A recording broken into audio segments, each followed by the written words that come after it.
Tomas Reyes was 73 the day his daughter stopped calling.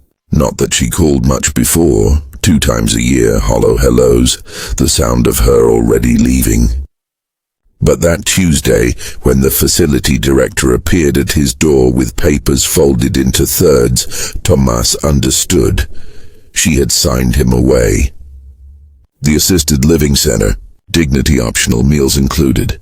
He held the papers in hands that had worked soil for 55 years, and those hands shook with something between rage and relief, because at least someone had decided his future. He would not have to. Subscribe and comment where you're watching from. Let's see how far this story travels. The dog came with him because the director said so, not because Tomas wanted company. A rust-colored mutt named Canela, 15 years old, older than Tomas in dog math. She had belonged to his wife, Maria, who died 6 years before, and Tomas kept her out of obligation more than love. But when the staff tried to place Canela in the kennel during his first night, something in Tomas broke open. He carried the old dog to his room, a box with a window, facing the parking lot, and she collapsed on the tile floor like she'd been carrying something heavy her whole life. The room smelled of industrial cleaner and someone else's loneliness. Walls the color of old teeth, a bed with rails, a TV bolted to the wall. Tomas sat in a plastic chair and watched Canela's ribs expand and contract with effort. She had cataracts now cloudy as milk, could barely see the shadows he cast. But her ears turned when he breathed, tracking him the way she had for 15 years, the way she had tracked Maria before him. That first week, Tomas refused everything. The activities coordinator offered painting, yoga, a memoir workshop. He sat in his chair and looked at the parking lot. November rain hammered the window, gray sky pressing down. He thought about his farm. 40 acres in Sonoma County, red dust and grapevines, sold 3 months prior when the medical bills began their endless multiplication. His daughter had arranged it all without asking. A developer bought the land for a shopping center. The earth he'd buried his father in, his mother in, his son, his only son, dead at 27 from an aneurysm. That earth would soon hold a Whole Foods and a yoga studio. Canela would not eat the wet food they brought. On the 9th day, Tomas snuck to the kitchen and microwaved a piece of chicken from his lunch plate, shredding it with his fingers. She ate it just that, just his hands, his warmth, his particular way of existing. Then came the day of the van trip. Activity afternoon. The staff loaded 12 residents into a beige vehicle and drove them to a park Tomas had never seen. They positioned walkers and wheelchairs in a semicircle. A woman with a ukulele sang songs about sunshine. Tomas stood apart, hands in his jacket pockets, watching Canela sniff the grass with what little energy remained. The other residents seemed content with this mercy. The sun, the open air, the music about joy. But Canela's head lifted. Not toward the ukulele, toward the tree line, where a service road disappeared into oak and madrone. Her body went rigid. Every muscle remembered something. Tomas followed where she wanted to go, the staff too distracted with the woman's chorus to notice. Just beyond the park boundary, where the land rolled wild and nobody maintained it, where native plants had reclaimed the earth, there sat a car, not abandoned. Exactly, forgotten. Swallowed by 30 years of weather and neglect. A 1987 Buick LeSabre, bronze-colored, windows clouded with dust. The tires had collapsed into the earth. The hood had rusted through in places, revealing the engine's ribs like a half-buried skeleton. What was strange, what made Tomas' breath catch, was the front passenger door hanging open. Canela whined. Not a sound she made anymore. Not for years. What was inside that door? The next morning, Tomas pretended to attend breakfast but didn't. He pocketed 2 pieces of fruit and half a roll of cheese, told the nurse he was resting. At 9:47 a.m., he walked out of the facility with Canella on a leash made from his bedsheet, cut and braided in his small hours of wakefulness. The dog moved with purpose for the first time since they'd arrived. Slow, yes, the hindquarters uncertain, but forward. Always forward. The park was 3 miles away. It took them 2 hours. When they reached the car, Tomas understood Canella's knowledge. Inside the glove compartment, he found a photograph. A woman, young Mexican, holding a newborn. On the back, written in fading blue ink, Marisol and Lucia, June 1992. Todo es posible. Everything is possible. But there was more. In the passenger seat's pocket, a wedding invitation dated 1988. Tomas turned it over with trembling fingers. The names meant nothing to him, but the detail that struck him. The bride's maiden name was Reyes. His Reyes. His family's name was scattered across 3 counties like seeds. He had 12 cousins he'd never met. A history of migration and separation that his father had refused to discuss. No mires atrás, his father said. Don't look backward. But Tomas had always wanted to. Canella rested her head against his leg, her breathing shallow. In this moment, with his hand on her spine and a photograph of someone else's future in his other hand, Tomas made a decision.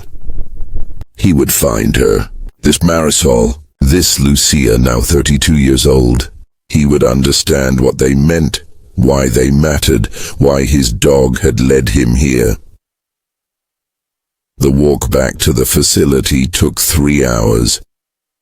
By the time they arrived, his shoes were bleeding and Canella could barely lift her paws. The director was waiting, called the police, called his daughter. There would be consequences, she said. He was confused. He was a flight risk. Perhaps they needed to consider medication, a higher level of care. Tomas listened and said nothing. That night, he used the facility's computer in the common room. The staff barely monitored it, too busy with the bingo game down the hall. He searched Marisol Reyes 1992, 3,000 results. He added Lucia, narrowed it. Added wedding 1988, found a marriage record. An address in Fresno, 2 hours away. For 2 weeks he researched. Saved screenshots on the facility's ancient printer, piece by piece, reconstructing a family tree that connected him to nothing and everything. Marisol was his second cousin's daughter. Lucia his grandcousin, more or less. A girl child who would be 32 now, probably married, probably with her own children whose names he would never know. But she existed, in the world, carrying Reyes blood, walking on earth that contained somewhere in its composition the same dust as his own bones. Canella declined. The decline was not sudden but inevitable, the way November becomes December. She slept more, ate less. One morning in early December, Tomas woke to find her eyes open but not seeing, her breathing the shallow rhythm of an engine running out of fuel. He held her, his hand on her ribs, feeling the mathematics of a life coming to its completion. He spoke to her in Spanish, the language his father had forbidden him to use at school, the language he'd half forgotten and half preserved his whole life. Te quiero, vieja, he whispered. I love you, old girl. Hiciste bien. Hiciste bien. You did well. You did so well. She died between one breath and the next, so quietly he almost missed it. The staff came. They called him a sweet man, offered him grief counseling. They would arrange cremation, they said. There was paperwork. He signed it without reading it. But here was the miracle, small and perfect as a seed. The facility director, in clearing out the common room, discovered that Tomas had been printing research. Names, addresses, dates. The director, a woman named Chen, with her own complicated history of estrangement, recognized something in those genealogies. A hunger to know. She didn't scold him. Instead, she brought him a laptop, said it was for the residents to use, but she meant it for him. By mid-December, Tomas had found Marisol's phone number. He practiced dialing it 17 times without calling. On the 18th attempt, his daughter appeared, his actual daughter, the one who'd signed him away, standing in the doorway of his room with flowers she'd probably bought at the facility's gift shop. "Papa," she said. Her eyes were red. "I'm sorry." He didn't respond because she didn't mean it. Not yet, but then she told him the developer had fallen through. The land deal was cancelled.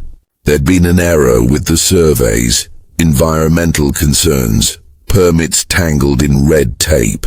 The farm was in limbo. It could be reclaimed, if he wanted it. Tomas felt something shift in his chest. Not hope exactly. Something more complex. A door opening to a room he thought was sealed. His daughter sat on the bed's edge. She told him about her divorce, her job loss, the way his absence, even when he was present, had shaped her into a woman who didn't know how to stay. She didn't ask for forgiveness. She just sat there, her hands folded like prayers that had forgotten their words. Tomas told her about the car, about Canella, about the photograph of Marisol and her daughter. "Do you want to meet them?" His daughter asked. He did. The drive to Fresno took 2 hours. His daughter drove, and they didn't speak much, but the silence was different now, permeable like winter soil that remembers spring. Marisol's house was small, salmon-colored, with a garden that someone had loved and then abandoned. She answered the door, and Tomas recognized something in her face. The shape of his mother's mouth, the particular angle of his father's eyes. Family, not chosen. Just the mathematics of blood. Lucia was there too. She had Tomas's hands, wide with long fingers built for work. She embraced him without hesitation. This old man who was almost a stranger, and something in the architecture of that embrace felt like forgiveness none of them had earned. They sat around a table. Marisol had made tamales, corn and chicken wrapped in corn husks, steamed until they were perfect. They ate together, and it was a communion, the kind his father had never permitted, the kind his mother had practiced in secret. Lucia told him about her children, 2 of them, ages 8 and 5. She worked at a hospital. She wanted to know everything about him.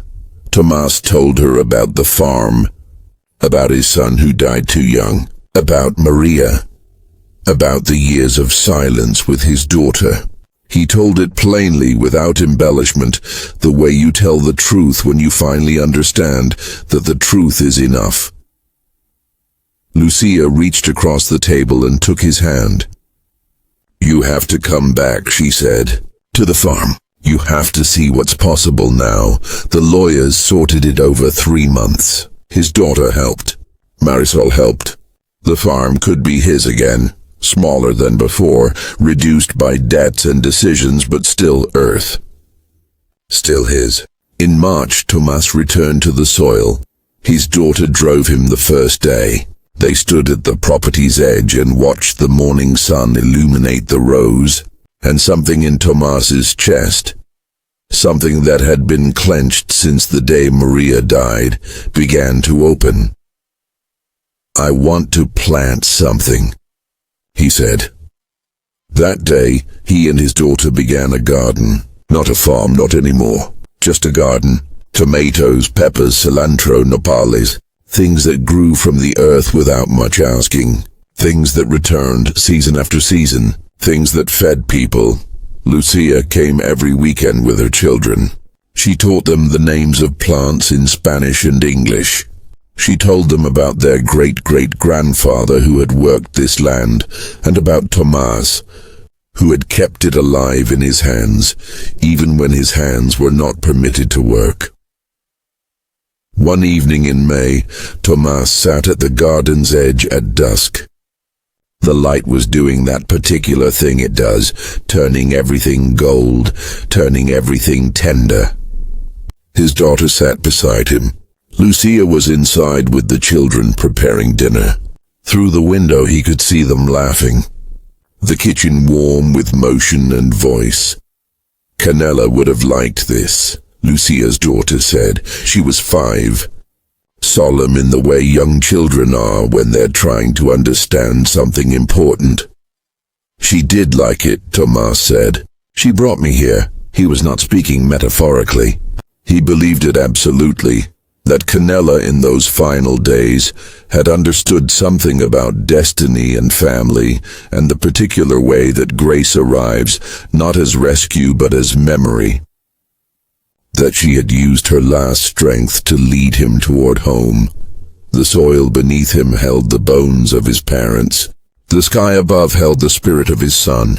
The hands that had once worked this earth had shaped his daughter, who had learned late how to return.